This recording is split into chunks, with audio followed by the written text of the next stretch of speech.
The fishing news is brought to you by Navionics, Okuma, Yozori, Evinrude, and the Star Island Yacht Club in Montauk. Hi there, Toby Lapinski for the New England edition of the Fisherman magazine with this week's web video fishing forecast for New England.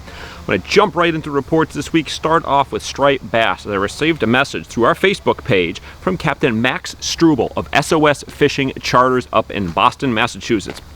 He sent me a photo, actually a couple of photos, but a real nice one of a 48-inch striped bass that one of his clients, Dougie Carlson, caught and released on a live pogie this week while fishing near Deer Island in Boston Harbor.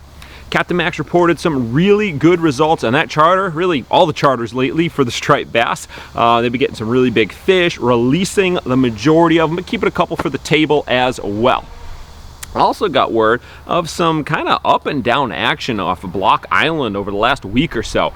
Now, early last week around the moon, it was excellent, and Captain Brian Bacon of Big Game Fishing Rhode Island checked in. He said it was some of the best fishing for striped bass that he has seen in quite some time. They put multiple 50-pound plus striped bass on the deck of the boat. They released a lot of 40s, a bunch of those 50s. However, once the week progressed into the weekend coming off of that moon, striped bass action, at least for Brian, said it kind of went downhill in place of those big bass that they've been seeing. They had a lot of small striped bass and a load of bluefish. It was so bad, he said, by the weekend that they changed gears and went for cod instead, doing really well on the cod grounds, fortunately, but it just wasn't the same as what they'd seen earlier in the week on the bass. But fortunately, we got another moon coming up next week, so we should see things kick back around by then. And then let's see, Monday, I was on Facebook, got a message from my buddy Ben. He asked if I'd heard anything lately, locally, regarding funny fish. Well, not 5 minutes after I got that message from Ben and told him I hadn't really heard much in a couple of weeks, I received an email from Jeff Brown with some photos of a nice bonita landed by third-generation Fisherman magazine reader Nolan Lombard. He was trolling south of Martha's Vineyard when he scored that nice bonita. I also was talking to Fisherman contributor Nick Honachevsky. He said he's already into some steady Spanish mackerel action from the shore down in his home waters down in Jersey. So hopefully this is a sign of this bite starting to ramp up in local waters as well. It's about the time last year it really started to kick into gear. And let's see, last week, if you remember, I got a video contribution from Fisherman subscriber Dave Bocaz, and this week he was unable to bang out a video for me, so he just sent a report in quickly via email. He said that Amber Anthony landed a nice 25-pound bass while trolling umbrella rigs between Watch Hill and Fisher's Island. And he said that Amber and her brother landed countless schoolies on the frames, sometimes landing multiple fish at the same time with a couple more keepers mixed in.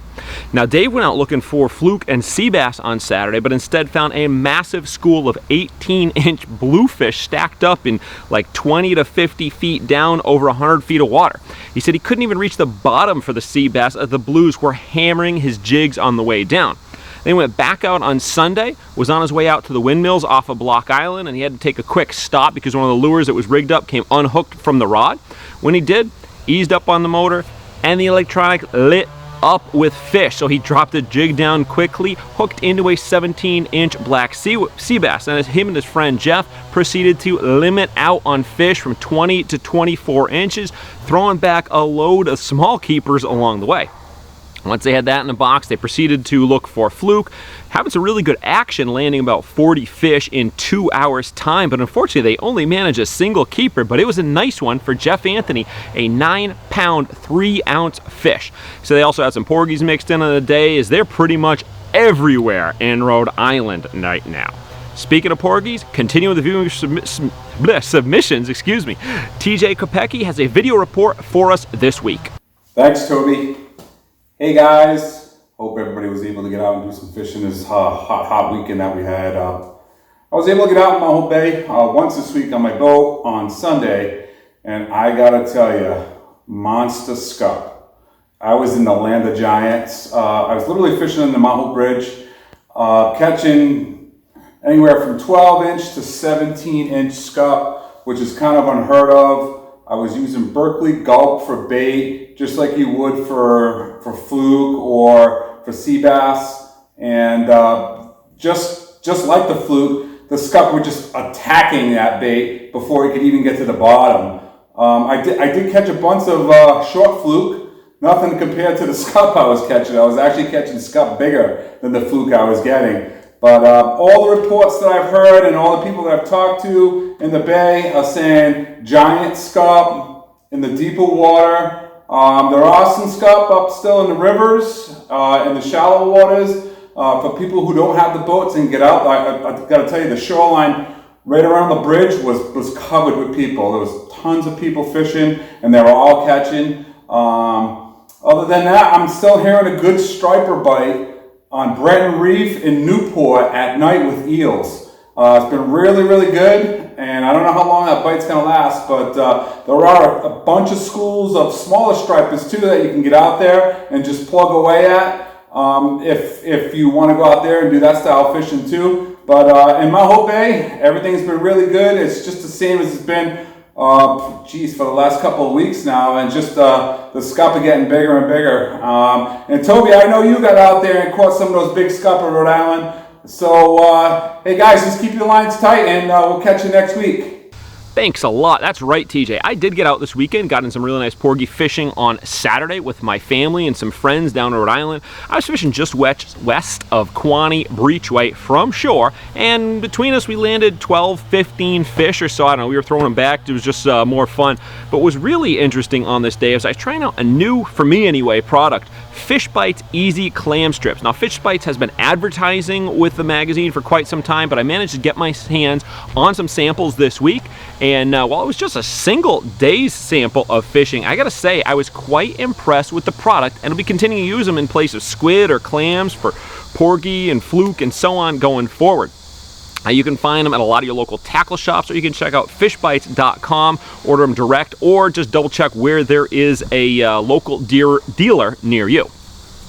And an interesting item of note from my day on the beach, sort of like what Dave was saying a minute ago with those little bluefish, I saw my first bluefish blitz of the season on Saturday. Sometime around noon, my wife Jen noticed some birds working over a school of breaking fish in the wash about a mile down the beach from us. So we quickly geared up our rods, changed over with some tins and topwater, hoping that they would come within range. They were making their way down the beach. Eventually, they went past where we were bottom fishing.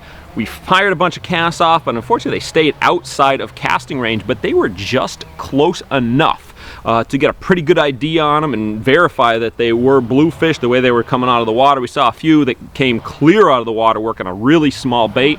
Eventually the school moved down, set up outside in the rip outside the breachway for a good hour or two before being put down by some overly excited boaters, as well as a couple of jet skis playing in the rip. And speaking continually of bluefish, New England advertising sales manager Dale Nicholson fished in and around the race over the weekend. He started off looking for blues and found some big choppers that were more than happy to take jigs, dropped down on three-way rigs. They got a handful of fish for the smoker and switched gears in basically the same area for black sea bass and limited out on those too, as well as a bunch of porgies. So there's some really good action. It's good to hear those bluefish are finally starting to show up. So they're in Rhode Island waters, they're in the race. Those ones in the race have kind of been coming and going, hearing about them one day in and then they're moving off, but at least they're finally around. All of us do like to see some bluefish. Continuing with the video contributors, Tim Moore of Tim Moore Outdoors sent us his first video last week, and he comes to us this week with a report from Lake Winnipesaukee, where he's fishing for lake trout and rainbows. Thanks, Toby. Well, I'm out on Lake Winnipesaukee again this week, and not a lot has changed. The fish are still down 35 to 55 feet, the salmon and rainbows down around that thermocline. And we're trolling downriggers and lead core. Anything really with orange or yellow in it is catching fish right now. Trolling around 2 to 2.5 miles an hour seems to be working best. Early mornings are definitely your best bet, but that last hour of daylight or any cloudy days with a little bit of wind, definitely going to produce some fish. The lake trout are still down there 100 to 150 feet. They're stacking up more every day, which is awesome. Really fun vertical jigging those, which I'm about to do here any minute. And I did have a chance to get my kayak out along the New Hampshire coast for some stripers, poking around. Launched at about 3:30 in the morning over this past weekend, and did a little bit of drifting with some live eels until the sun came up. Had quite a bit of action, nothing huge. Dropped a couple big ones next to the kayak, but nothing really huge to show for it. and as soon as the sun came up, it was miles and miles of pogies everywhere. But no bass under them. So the trick right now on the ocean front, at least along the New Hampshire coast, is find those schools of pogies and then find the ones that have bass cruising under them and snag and drop or live line those pogies to catch those bigger fish. So that's all I got this week. Hope you all had a good week and weekend, and we'll see you on the next one. All right, cool. Thank you very much, Tim. And last but not least, I'm going to be heading up to the Cape in a couple of weeks for a much needed and long overdue vacation. In the meantime, I received a quick video from Fisherman magazine photographer and videographer Tim Smith as he was up in the area over the weekend too. Thanks, Toby. I just hit the flats, and I gotta say, I think all this hot weather has pushed those fish, those schoolie bass, off into the deep where it's much cooler. The conditions were perfect. The lighting was perfect. The tide was perfect, but there was really not a lot of life on that edge. Even in all the way out in the deep where it was chest-high water, it was still very warm, probably in the 80s. The highlight was watching this razor clam dig itself back into the sand. All right, Toby, back to you. All right, thank you very much, Tim. And speaking of the Cape, just want to send out best wishes for everyone who lives up on the Cape. Hopefully everybody made it through that tornado okay this past week that we had. It was some crazy weather. Sounded like for the most part it was just a bit of property damage. Hopefully you as well made it through okay. All right, well, there you have it. I am Toby Lapinski for the New England edition of the Fisherman magazine, wishing you tight lines if you head out onto the water this weekend. Win the incredible Steigercraft Evinrude Lowrance Grand Prize Boat Package and more in the Fisherman's 2019 Dream Boat Fishing Challenge. Get the details now at thefisherman.com.